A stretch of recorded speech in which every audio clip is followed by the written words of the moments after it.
one of the memes that I hear coming out of you is that if you're not working hard, you're not being it's not valuable. You're doing something wrong. So if you're not, and another one I'm hearing you saying is that if I'm not being productive, if I'm not doing something for, in the way of like you do when you're a professor, then somehow I'm inadequate, or I'm not fulfilling my own dharma, or I'm not doing the right thing, and so on. Right.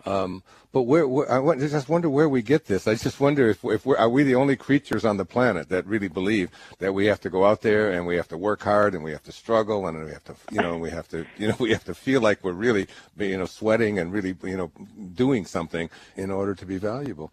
And in fact, I think that probably the most creative times in my own life, and I know because I have been through the academia rule. I have a PhD. I know what it's like to sit in a library for 8 years, and study, which is what I did. I literally spent the decade of the 60s in my own little library booth, that I had. When I think about the most productive days that I have now, they're the days that when I do yoga and when I meditate and when I swim and when I walk and when I just contemplate and when I just go.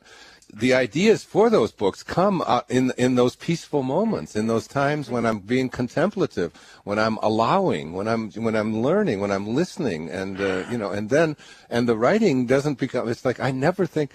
And I have this very meme that you have in me. I mean, I have it in spades in lots of other ways as well. I mean, my parents, my mother and father were, I was born during the Depression in 1940, and so I've still got like these crazy meme Depression mentality of, believing that I'm poor, and following my kids around and taking the toothpaste tubes that they throw away and brushing my teeth on them for the next 3 weeks, because these kinds of things, these are like carryover kinds of things.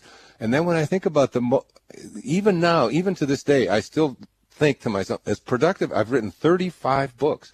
I've produced movies. I've produced endless numbers of CDs and programs and so on.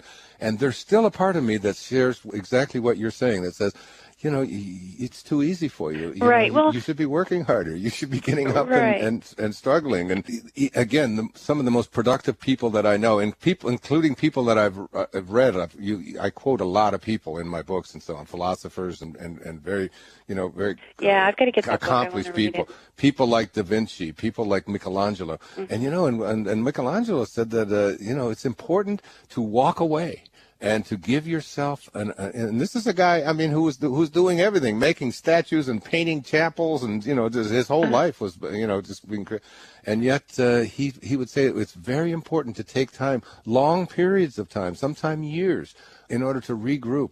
And because you're there and you're thinking, and just the fact that you are thinking about these things, and that they are a part of your consciousness, and that some great Mr. Holland's Opus. Did you see that film?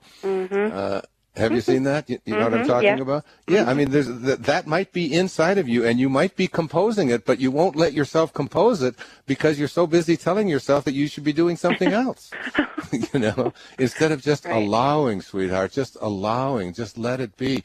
Give yourself permission to, and then, whatever creative thing that you're going to do, it'll come through you when you clear your mind of all of this fuzzy thinking, which says that you have to do it a certain way, or that you're not being noble enough because you've got this talent and you're not teaching somebody else about it.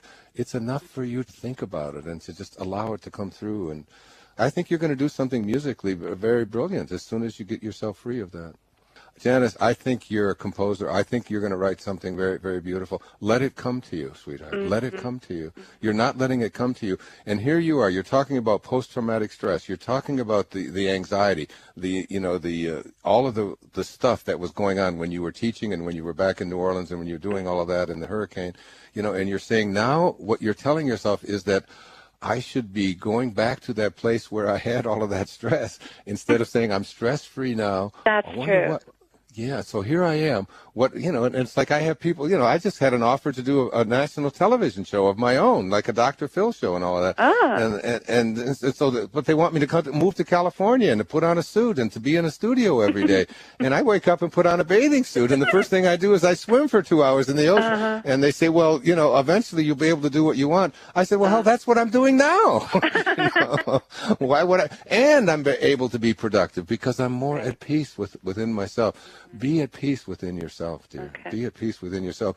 And I see something very creative. And you know, you can teach also by creating your own opus. I think I just see you writing or creating something for yourself that is going to help a lot of people.